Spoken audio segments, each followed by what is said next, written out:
If you are a regular listener to this podcast, you know that I am an out and proud, full-blown, total atheist. By the same token, there are, I guess it would be best to refer to people as religious avatars, although I don't think they saw themselves that way when they were walking the earth. But one of those avatars, not religious avatars, that's not what I mean, God avatars. One of those was the rabbi from Nazareth of the house of David. His name was Jesus. He was a carpenter like his earthly father. And if you believe the mythology, the Christian mythology, he was the son of a non-existent being, this creature in heaven. By the same token, the historic Jesus was a rabbi, a teacher, and according to biblical texts, he was a pretty good one. Because when he saw hypocrites and liars and cheats and money changers in the temple, he threw their asses out on the street, overturned their tables, and told them to get the hell out of God's house.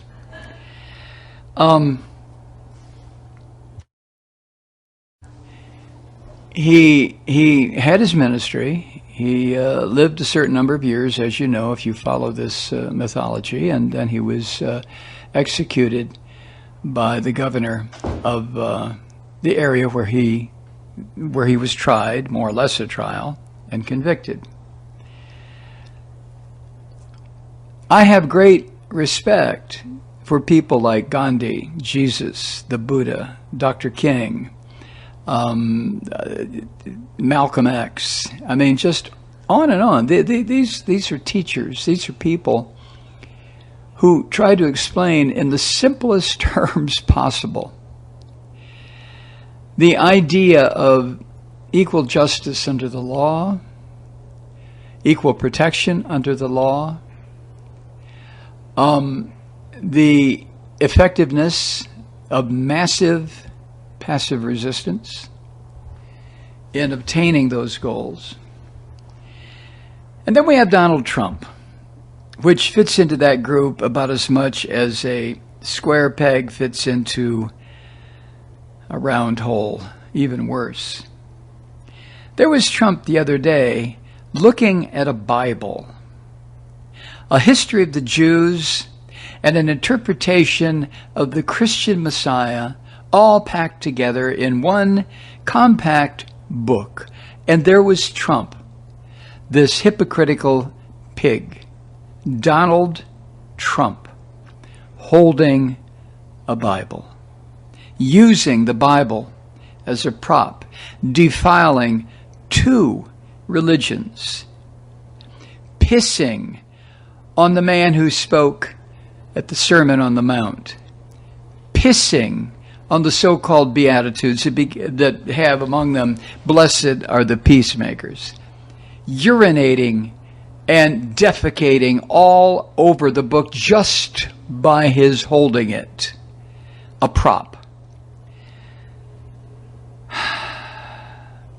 The third commandment of the 10 that, according to Mosaic law, was handed down to Moses by the supernatural God creature. The third one, you shall not take the name of the Lord your God in vain, for the Lord will not hold him guiltless who takes his name in vain. Vanity. There was Trump using the Jewish/Christian holy text to buff Trump's vanity. So he finally has accomplished something that very few people have, with the exception of real monsters like, Hitler. Trump has now violated every single commandment that, according to Moses, was handed to him by the hand of God.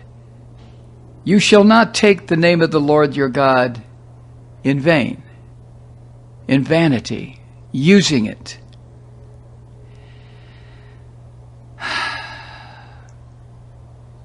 All the other commandments, of course, you could look them up. Trump has violated every single one of them.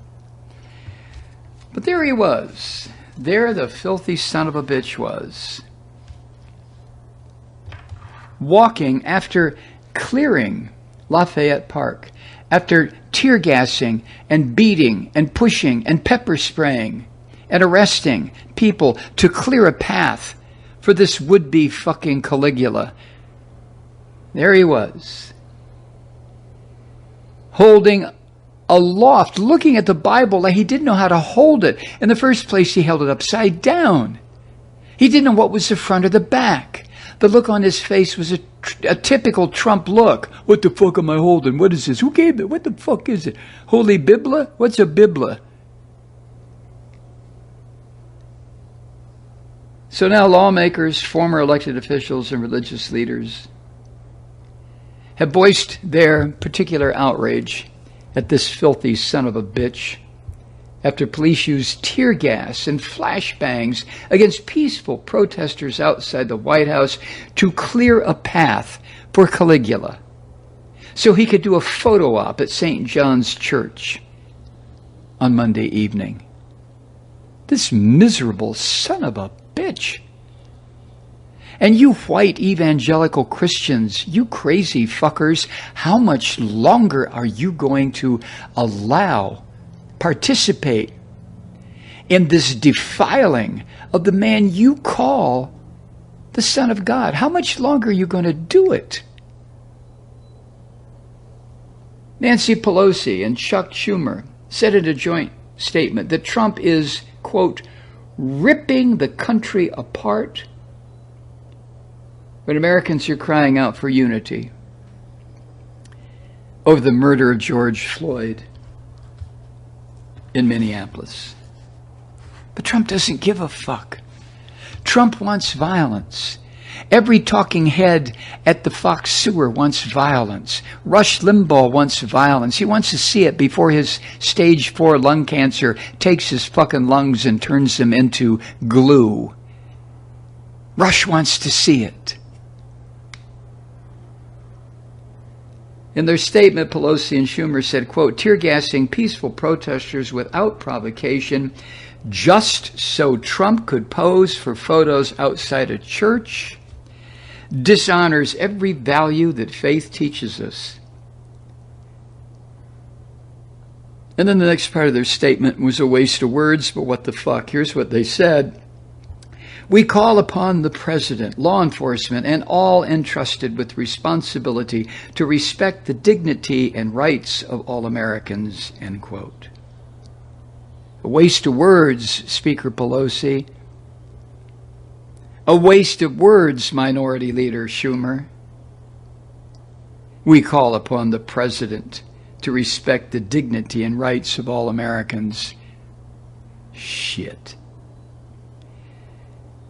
Pelosi and Schumer went on to say that the nation needs what they called real leadership during this time. And they added this, quote, the president's continued fanning of the flames of discord, bigotry, and violence is cowardly, weak, and dangerous, end quote. It's also fascistic. It's also Hitler-like. It's also Trump. Father James Martin, a prominent Jesuit priest and author, said in a statement to NBC News Monday, quote, using the Bible as a prop while talking about sending in the military, bragging about how your country is the greatest in the world, and publicly mocking people on a daily basis is pretty much the opposite of all Jesus stood for, end quote. How long will it be before Father James Martin, a prominent Jesuit priest, begins to get death threats from the fascist, evangelical, white, male, insane fucking so-called Christians, huh? Probably started already. It's been 48 hours since he said that. How soon will it be before they start following his family and threatening his family pets if he has one? This is what Trump's America is all about. Father Martin added this, quote, "Let me be clear. This is revolting. The Bible is not a prop. A church is not a photo op. Religion is not a political tool. And God is not a plaything." End quote. Whew. Religion is not a political tool. Well,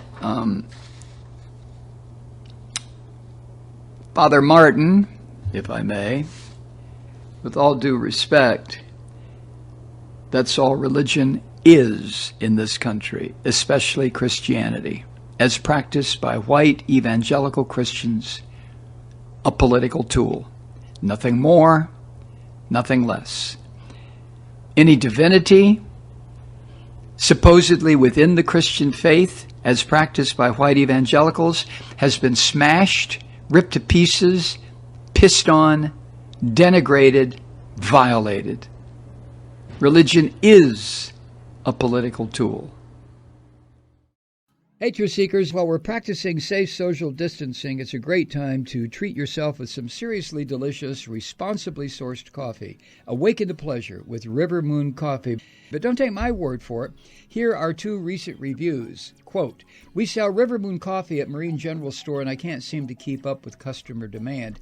Not only is the coffee excellent, but the philosophy behind it, the careful sourcing and constant research to bring a quality product to customers, appeals to the hearts of our community."